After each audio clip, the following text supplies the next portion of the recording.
देवेंद्र फडणवीस बोलता है थेट प्रक्षेपण। भाव विभोर किया ऐसे पूज्य देवकी नंदन ठाकुर जी, हमारे केंद्रीय मंत्री कपिल पाटिल जी, विधायक निरंजन डावखरे जी, विधायक गणपत गायकवाड़ जी, विशेष रूप से उत्तर प्रदेश से यहाँ पधारे विधायक रमेश मिश्र जी, प्रकाश द्विवेदी जी, जिन्होंने ये भव्य आयोजन यहाँ पर किया और अभी बहुत सुंदर मार्गदर्शन भी किया। ऐसी श्रीमती श्वेता शालिनी जी, श्री श्याम सरकार जी, इस आयोजन के पीछे जो एक बहुत बड़ी टीम है वो सभी मेरे भाई बहन और उपस्थित सभी माताएं बहनें और बंधु।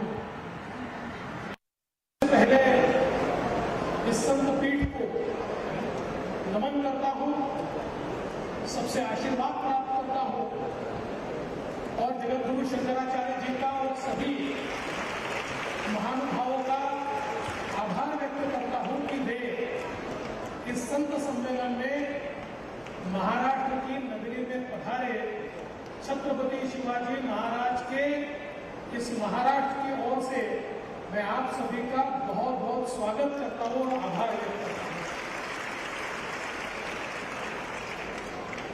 यहां भागवत कथा चल रही है और देवकी नंदन ठाकुर जी ने अभी अभी ये कहा कि संस्कारों की आवश्यकता है और ये बात भी सही है कि जब जब संस्कार समाप्त होते हैं तो संस्कृति समाप्त होती है, जब जब संस्कृति समाप्त होती है तो सभ्यता समाप्त होती है।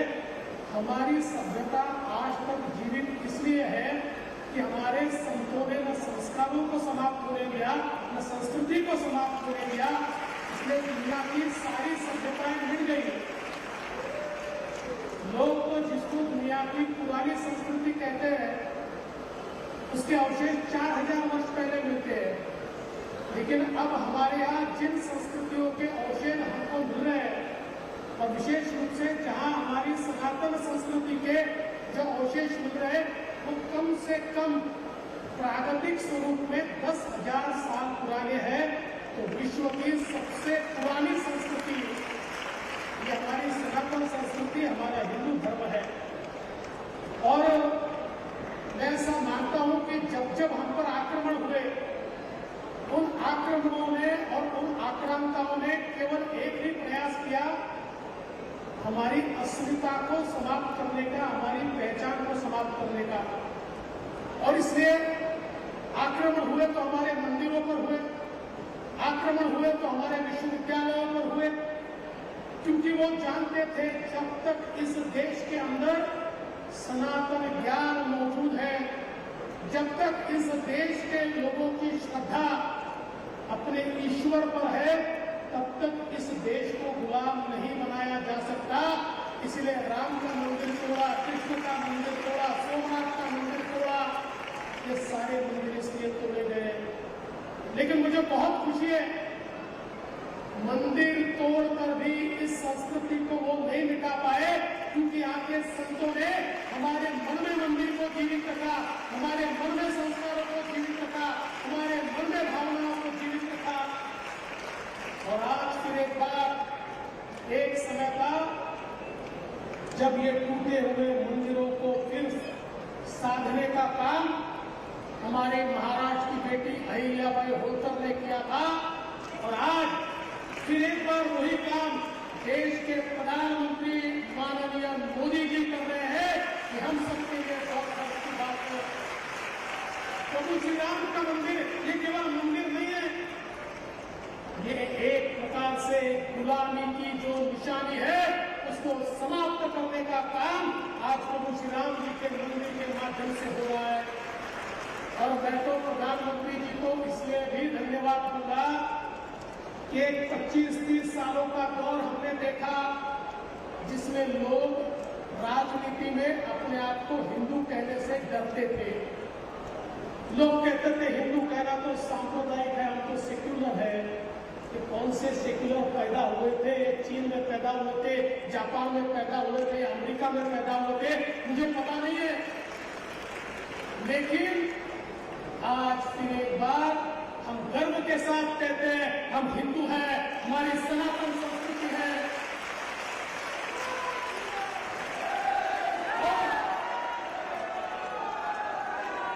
हिंदू होना इसलिए भी गर्व की बात है क्योंकि हिंदुओं ने किसी पर आक्रमण नहीं किया, हिंदुओं ने किसी के मंदिरों को या मानकों को नहीं तोड़ा, हिंदुओं ने किसी दूसरे धर्म की निंदा नहीं की। जो दुनिया से बहिष्कृत हुए, स्वामी विवेकानंद जी ने जिस प्रकार से कहा दुनिया के ठुकराए लोगों को हमने अपने घर में स्थान दिया, ये हमारी सनातन संस्कृति है और इसलिए वसुधैव कुटुंबकम की बात हम करते हैं। लेकिन भागवत को समझना क्यों जरूरी है? अगर हम केवल याद करेंगे तो नहीं चलेगा। अभी देवकीनंदन ठाकुर जी ने कहा यदा यदा ही धर्मस्य ग्लानिर्भवति भारत अभ्युत्थानं धर्मस्य तदात्मानं सृजाम्यहं परित्राणाय साधूनां विनाशाय च दुष्कृतां धर्म संस्थापनार्थाय संभवामि युगे युगे। लेकिन ये केवल याद करके नहीं चलेगा। हम लोगों को ये लगा कि कृष्ण जी ने कहा है जब जब धर्म पे ग्लानि आएगी, जब जब ऐसी परिस्थिति होगी तो मैं जन्म लूंगा। तो हम सब लोग हाथ पे हाथ धरे बैठे हैं कि धर्म जमीन के अंदर भी जाता है तो हमको क्या लेना देना है? कृष्ण जी आएंगे, वो आविष्कार लेंगे और वो धर्म को बचाएंगे। नहीं, इसलिए समझने की आवश्यकता है कि देवकीनंदन ठाकुर जी भागवत के माध्यम से बता रहे हैं कि जब ऐसी परिस्थिति आती है अपने मन के कृष्ण को जीवित करते हुए धर्म की ग्लानि को हमें समाप्त करना होगा। ये सारे आक्रमणों को हमें समाप्त करना होगा। और इसलिए मैं ऐसा मानता हूं ये संत पीठ है, विचार पीठ है। इस संत पीठ से जो बातें कही गई है हमारे मन की शुद्धता की बातें हैं। आप देखिए आजकल की भाषा में अगर हम कहें तो हमारा शरीर मोबाइल फोन है और हमारा मन जो है वो सिम कार्ड है।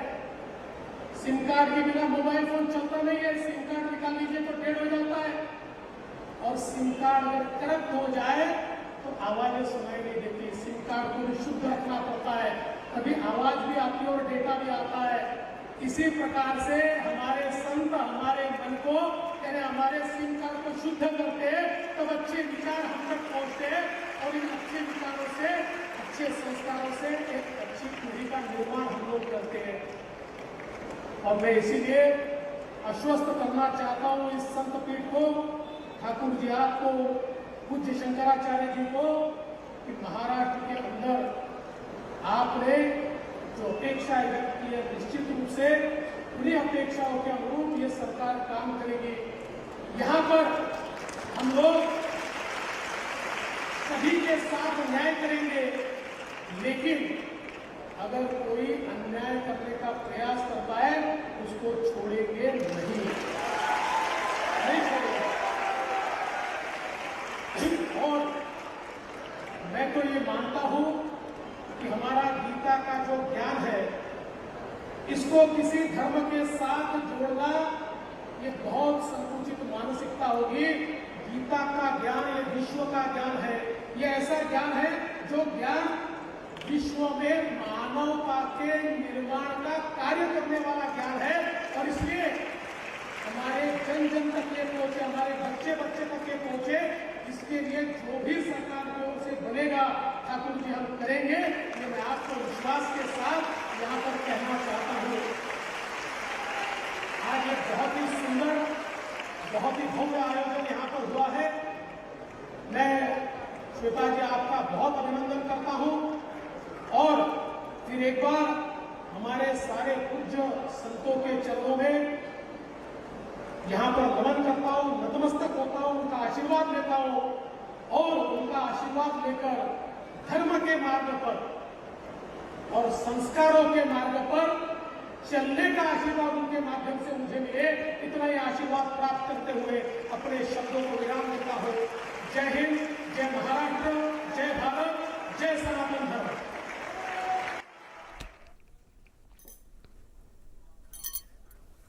ठाण्यात सुरू असलेल्या भागवत कथेच्या ठिकाणी उपमुख्यमंत्री देवेंद्र फडणवीस बोलत होते.